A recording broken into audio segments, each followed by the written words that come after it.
Good morning, everyone. This is the How to Lead call, and I love this call, and I hope you do too. And this is just after Labor Day weekend, so I hope everyone had a really fabulous, relaxing 3-day weekend. It's always just delightful that we have that Memorial Day weekend, and we have the Labor Day weekend, and I love those times. So I hope you spent time out in nature or with family or reading or resting and having good food and so forth. I know certainly I did. And welcome back to the How to Lead call. This call's just for half an hour. And it is not run by Nikken Corporate, but by the field leaders. So I love this subject matter and how to lead. And there's so many areas that we can go into with it. But this visual, of course, says it all. We have to be the light and the joy and the exuberance of bringing Nikken to the world. You know, what we get paid very well to do in Nikken is market and sell these incredible products. Or have people buying these incredible products. However you see that, it's a selling and buying process. But ultimately, for you to make this a great business, volume has to happen. Volume just, is king. Volume is what makes everything occur because it's what's allowing people to have the gift of these products in their home. I love it when people get these products. I get super excited when people buy them because I know what's going to happen in their lives. And they may have an inkling, but they probably don't have much of an idea of how profound these products really are in terms of, changing people's lives. So it's really a delight. And, if we know that everything, the company creates the products, pays us on time, has these wonderful videos that they've been making, has these wonderful contests like our new contest for this month, which I'm absolutely loving. This is all exciting, but it's still our work to market. Our work is to take Nikken to the marketplace and have people get the profundity of the technologies and our business model and how this can bring them freedom in their own lives and the 5 pillars of health. So we could talk about so many arenas, but I wanted to mention to you that I was reading this book late last night and a little bit this morning, The Ultimate Gift by Jim Stovall. I'm not sure how he pronounces his name. And I don't know, I think there was a film that was made of this book. And it's a really wonderful story about an extremely wealthy man who passes away, but figures out how to really help one of his, I think it's his nephew, who, he's realized he's made some mistakes. He's given his family so much money and so much wealth that they don't really have an appreciation for what it takes to create a great life, what it takes to create great wealth. And so I've had this book for a while. I've seen the film, I think, years ago. And I thought, I want to read this again. And so I just started it. But one of the parts that it begins with is the importance of understanding the power of hard work. And I think, sometimes in Nikken, we don't always see each other working. Yeah, we don't see that. We see each other at big conventions and we hear each other on calls, but we don't always see each other working. And I think that you'll find that the people that are really making waves in Nikken, that are really doing it, that are creating that volume, that are creating their retail side and their network side, they work hard. And that there's nothing wrong with hard work, that actually hard work gives us a really great sense of fulfillment, of accomplishment, that we matter, that we make a difference, and that every penny that you earn in Nikken, whether on your own work or on the work of the whole team, it represents people's hard work. And to really sort of remember that and to realize that really every penny, yes, it means people are being helped with these products. That's huge. But to realize that it's the efforts of you and your team that has made that income available to you. And that if you're not making the money that you really want to make or need to make with Nikken, to really look at this ethic of hard work. How hard are you working? Do you know what is needed to make this business really happen. And the biggest things that are needed are the ability to go out there in the world and make an impact by sharing. Sharing is the key. Sharing with new people every single day is the key. And then helping them understand the power of what we have with Nikken, with the 5 pillars of health. So this book starts with the first lesson of all the lessons that this nephew needs to take over a period of a year in order to receive the gift that the grandfather has for him. That's not grandfather, his great uncle, I guess it is, or uncle. Yeah. So is that the power of hard work? And then the second lesson is really beautiful too. It's on really the impact of money and what money can mean. So the first is the gift of work. He who loves his work never labors. And I think that's so true. I always feel that I love my Nikken business. I never feel like, oh, I have to go to work today. And I don't think you do either. It's like, oh, I get to work today. It's a real gift. And so the second little chapter is the gift of money. Money is nothing more than a tool. It can be a force for good, a force for evil, or simply be idle.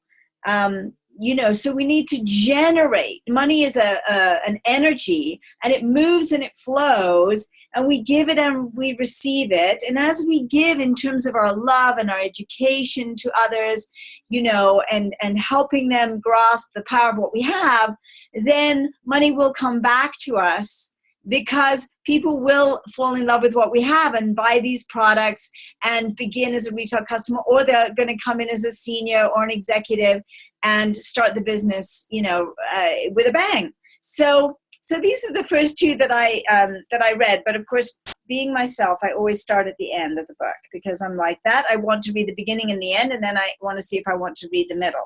And if the end is a good conclusion, I like it. So the last bits of this book, the last two little parts, are the gift of love.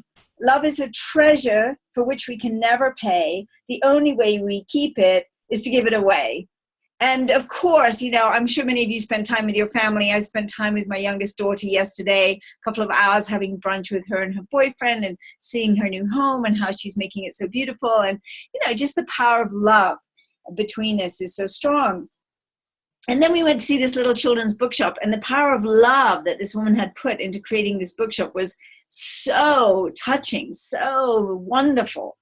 So then the very last little gift in here is the ultimate gift, which is, in the end, life lived to its fullest is its own ultimate gift. Life lived to its fullest. And of course, I think in Nikken, the 5 pillars of health is a philosophy of living life to its fullest. So you'll find that leaders in this business do live life to the fullest. They are out there making things happen. And that's, if you are learning about this and you're new into Nikken, you want to grasp the major concepts quickly and put them into action very, very fast. You don't want to just be learning by just reading and just absorbing and just listening to things like this. You have to implement it fast into action, because action is going to get you where you want to be. Otherwise, you'll learn from everyone, but without the action, you'll never get the results, and it will be frustrating for you. And you'll wonder, does this work? Well, it absolutely works if you work. But it does take hard work. That doesn't mean 12 hours a day per se.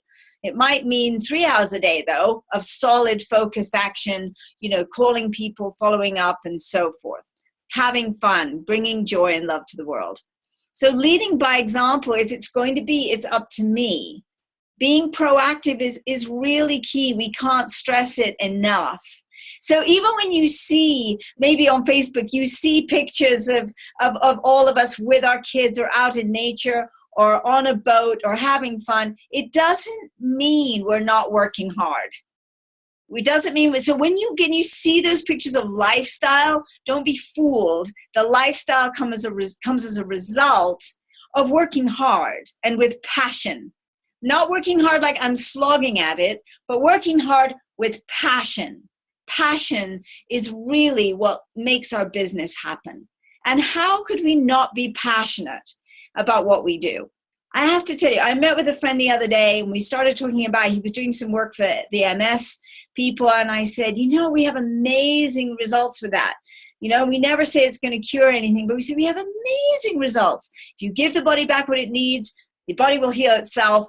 So we had this whole conversation about a friend of his who's really struggling with that issue. And then later in the day, I met with my Excel guy who's been trying my products and loving them. And it turns out his mother has MS, right? What are the chances? And we sit in a coffee shop for 2 hours chatting about what could be possible. And I said, even if we only met for this one reason, that we could help your mother, what a joy that would be, right? So, and he just became a new customer just yesterday. I just saw the notification today because I wasn't on the computer yesterday because it was Labor Day and that was a rest day. So how exciting, right? What are the chances, how fortuitous these meetings are. So being proactive. We wouldn't have had that coffee shop meeting if I hadn't talked to him while he was here reading the smart meter, and talking to him about frequencies and electromagnetic fields and magnetics, and why is he getting shocked all the time? And maybe if he used his insoles, M-strides, he wouldn't get shocked anymore. So it wouldn't have happened if I hadn't had that proactive conversation with him. So proactivity, super, super, super important. Being goal-oriented, absolutely. You've got to know where you want to go if you're going to get there. You're not going to get there if you don't know where you're going. It's just like a map of, you're going to go from here, Boulder, Colorado to Aspen. You better know what route to take to get there. And same for us. So your goals are very, very important. You need to set your goals. How many new customers? How many new seniors? This month, we've got this fabulous Step Up in September contest going on, and I'm really excited about it. And you should be too. How many seniors are you going to have, new seniors in your business this month? I came across a new woman who I really like, and I'm going to study with her a little online. And you might like to as well, especially if you're female. But her name is Sonia Stringer. Some of you might know her. And I'm doing a seminar with her this evening on a webinar called The Magic Words to Selling and Sponsoring. Discover what women are saying to boost business volume 25 to 60% and recruit 4 to 6 new leaders a month. That might be helpful this month when we're doing this contest, and we should all be doing this contest. So Sonia Stringer, you can look her up, and I'm rather excited to see what it is she's going to say because I don't have a clue, but I like her. I like how she comes across. So showing versus telling, people will learn more from what you do than what you say. So true, for good and bad. Always remember how much people observe you even when you don't expect it. And communicating your vision. And I think this is terribly, terribly important. Communicating your vision. Where there is no vision, the people perish. So the thing with vision, I think, is that we have to learn when is a good time to share our vision. When? Because if we share it too soon and people aren't ready for it, we can bowl them over. And I know I certainly have done that, bowled people over with my enthusiasm, and then they just retract. And we don't really want that to happen. That's not very helpful, not very useful. So we have to be able to engage people. And this is a dance of engagement, of listening a lot and asking a few pertinent questions. And then sharing your vision when you feel it's the right time. And when I feel it's the right time is when people are really asking me, tell me more. Julie, tell me more. Then they've given me permission to communicate my vision of what I really see with this. And then I often get very, very emotional because I see that, I don't know if you saw the last thing I put on Facebook about cancer being, the reason for cancer is, chemicals and radiation.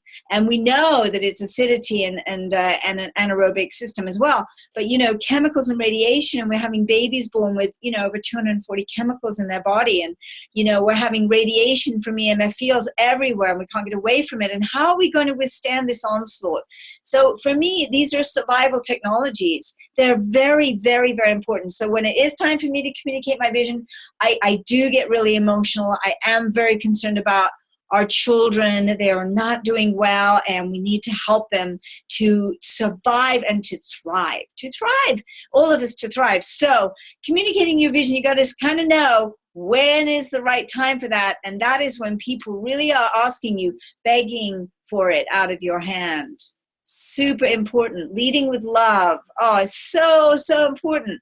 Love is who we are. Love is really what makes up our entire world. What is God if God is not love? So love is essential.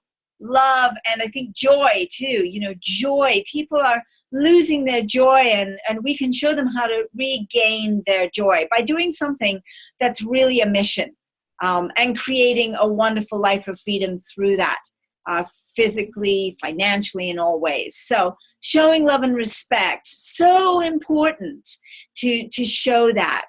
If you're disrespected, do you feel good about that? No, it's not a good feeling. In fact, I think respect is as important as love. Well, maybe not quite as important, but almost as important as love.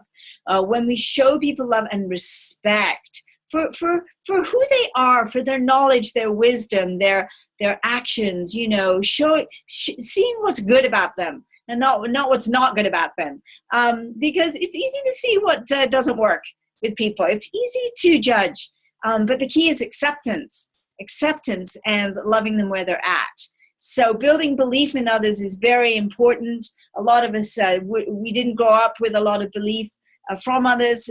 For us, maybe parents didn't believe in you, or that would be very unfortunate, but it happens, or siblings or teachers. But maybe you had a teacher who did believe in you, and that you remember that teacher, and you say, wow, that teacher made all the difference. Remember? I can remember that with my clarinet teacher when I was 10, and just how much he believed in me, how excited he was to come to my house and teach me. And I knew that I could play the clarinet because he believed in me.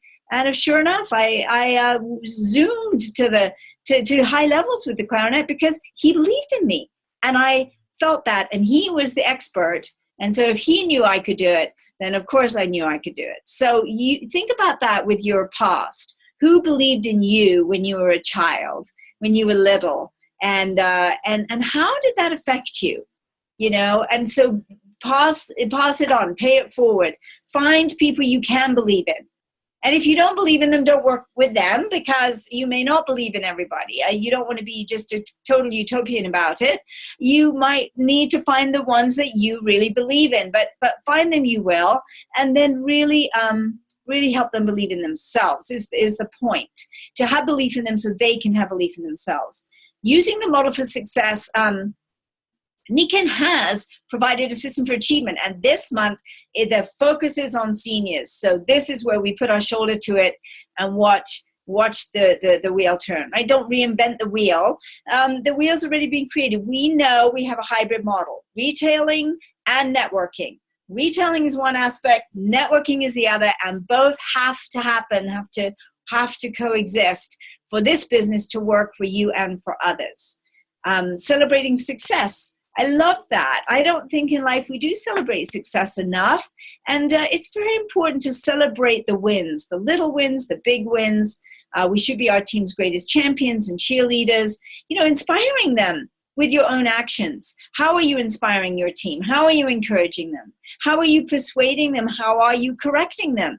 How are you instructing? How are you teaching? How are you mentoring? Looking at that, and does it work for you? And how do you love and care for them and nurture them? And, and how are you helping them get the results they want? Because results is where it's at. I mean, the process is fabulous, and the process is so much fun. But the results is what they're looking for. So how are you helping them get the results they want?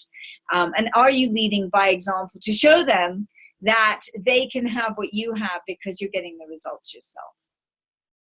Hopefully with them, of course, because it's a win-win game, which is why we love this game so much. It's a win-win game.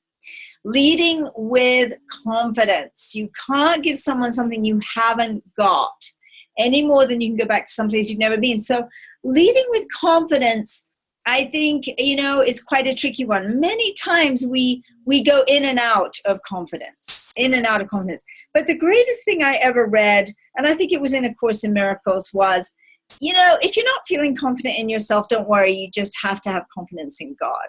And that was really impactful for me, to have that trust, to have that faith, so that, you know that something far greater and bigger is working with you and working through you, and that it's not, the little ego is not going to be able to create huge results. It happens because we're really letting the flow happen. I have a book here. I'm going to grab it to show you. It's called Finding Flow. And it's by this amazing man who wrote Flow and Creativity, Mihaly, and don't ask me to say his last name because it's impossible, but Finding Flow. And that's his last name, so you try and say it too because it's really hard. The psychology of engagement with everyday life. So he's written some really brilliant books. But I think Flow, The Evolving Self, Creativity, and these are some of the big books he's written. Very, very helpful. The Risks and Opportunities of Leisure. Look at that. Look at that. Too much leisure puts you into a place of non-momentum, and that's not helpful. But working too hard without enough downtime isn't helpful either. You've got to find this balance. And one of the keys to flow, by the way, is picking goals that are right for you, that are difficult, but not so difficult that you think they're impossible. I think this is the key he speaks about, is that there's an exact goal that's right for each of us. And if you're just starting as a senior, you may have a long-term goal of Royal Diamond, but if you only focus on that and not on the interim steps, then you're going to get a little bit frustrated and lost because it's too big a stretch for where you're at in the moment. But if the goal is only one new customer a month or something like that, well, it's not going to get you where you want to go. It's not going to bring you freedom, and it's too small and it's too easy, and therefore it's not inspiring, and therefore you probably won't do it because it's not inspiring. So you have to have a goal that's really the right goal for you. It's this right stretch, the amount of stretch that you can do that excites you and that pulls you forward, but isn't too hard that you give up on it and say, oh, I just can't do that. Or isn't too easy that you say, well, it's kind of boring and you're not inspired to do anything with it. So this is one of the, this is Finding Flow, the psychology of engagement with everyday life. I really love this psychologist. I love where he's coming from. And I find his work very, very inspiring because you all know what it's like when you're in flow. Everybody knows when they're fully in flow, nothing else is happening. There's full engagement. You're not focused on anything else. You're not thinking about cleaning out your fridge or going to do some gardening. You are totally immersed in the actions you're doing. Total immersion. And that's what being really successful in Nikken takes, is this total immersion. I'm not saying every hour of every day total immersion, but total immersion when you are involved in Nikken, that you are completely focused on the people you're calling and how can you support and how can you serve and what's happening, and you're just right in the mix, but you know your goal and you know you're going to reach it. So leading with confidence is a learning really as we go forward. You start with you. Cannot govern others when I cannot govern myself. By building your own self-confidence, you'll discover the ways to help others build theirs. So that's super important. Building self-esteem, learning how to feel confident you can cope with what's happening in your life, and that you have a right to be happy. And I definitely believe that. And don't give your joy away to anybody. No matter what happens, don't give your joy away. Keep your joy and generate your joy. I'm going to go do a workshop with Brendan Bouchard this month. I'm so excited about it, right after my birthday. And I can't wait because he's all about, we are the generators. We generate our own joy. We generate love. We generate it within because we choose to, and bring it forth to others. Not waiting for others to do it for us, right? But bring it. That whole thing, that whole kind of American term, bring it. Is a good term. It's like, just do it. It's a good term. Just do it. Don't overthink it, but bring it. And what does that mean? Bring all of yourself, all your realness, all your authenticity, all your love and joy and fun to the game.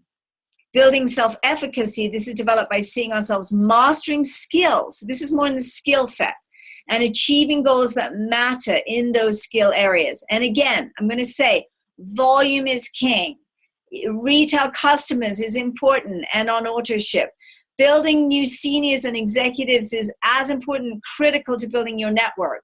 The bigger the network, the bigger the check. You will not create financial freedom just by having some retail customers. That is not enough. You've got to build the network. Bigger the network, the bigger the check. So you need to be developing seniors and executives and silvers consistently. And you know what? That's where all the fun is, because that's where you're helping them to rise. You're helping them to become more of themselves. You know, I love having customers. It's fabulous. But customers they don't procreate. They don't really want to help others. They just want it for themselves, and it's fine. It's great. But what is really fun is when you find people that want to make an impact, want to procreate in that sense. They want to build. They want to make it bigger. They want to help others. They want to make it that impact. And then you're helping them to make a bigger and bigger impact. And that is super exciting. So building self-efficacy is learning these skills and creating volumes. I always suggest to people to focus and aim on 10,000 of qualified personal group volume every month. 10,000, that's close to silver, is 12. And that means you're generating new seniors and new executives as you go, as well as having your customers. So thinking positively, creating positive affirmations that can help you develop and maintain the mindset to help you win. These are very, very important. And we suggest, you know, you can just do it on your cell phone. You can just go in there and record, pick 3 key things, very, very simple, but very grounded things in each of the 5 pillars of health: a healthy body, mind, family, society, and finances. And they just do need to be grounded statements. Like I'm so thrilled and happy to be making $3,000 or more in my Nikken business every month. I am delighted to be bringing in 3 new seniors in my business every month. Something like that. You know, they have to be very specific. I am so happy to be the perfect weight of 150 pounds, whatever your perfect weight is. I am delighted to be working out 5 days a week. These are just simple, but you're working on your subconscious mind. And that is very, very, very important, to be working on the subconscious mind, not just the conscious mind. The conscious mind says, of course I want to be successful. The subconscious mind might be saying, I'm scared of success. I don't think I'm good with money. Money's bad, or whatever the subconscious might be saying. This is one of the reasons I do a lot of Psych K work, PSYCH K, Psych K. You can look it up. And it's working on the subconscious mind, and you're working with repatterning through very simple things we call balances with the body, where you're repatterning and rewiring the brain so that the subconscious is up to date with the conscious mind.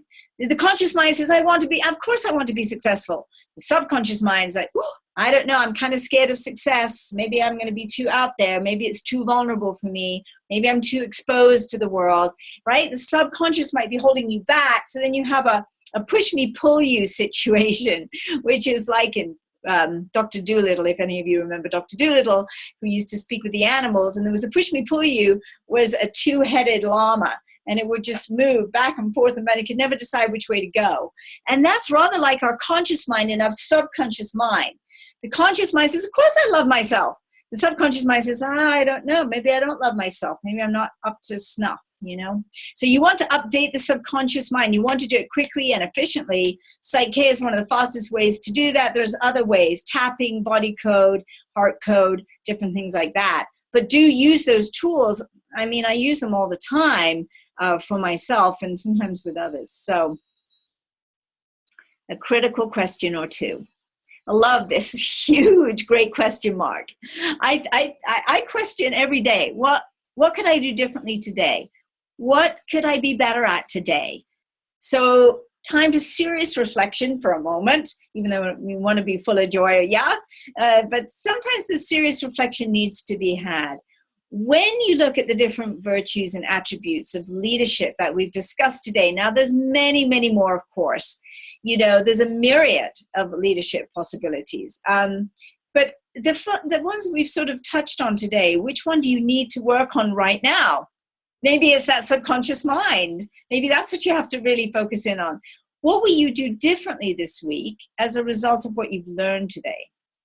You know, one of the books that I mentioned was, you know, that book about connection, like, you know, how that connection with others is so critical in our business. If we're looking to build our team and find people that we love to work with. So, you know, how do we do better at connection? How do we do better at communication, connection, and really communing with others on a heart level, on a mind level, you know, on a life level, on a motivation level, on an inspiration level. How do we do better with that? So that's something that comes to my mind today. I'm always looking at that. So these, you know, this is what we do. We lead by example. We lead by learning and getting better every day. We absolutely lead by action. Action, inspired action. It's the most important thing of all. You will find your people. You will, if you're in inspired action. So thank you, everybody. Have a fabulous day and a fabulous week. We're at the beginning of September. Go win those awards. Go win the Step Up in September. Do it. Get it. Be number one. Why not? Why not you? Thanks, everybody. Many, many blessings. Great.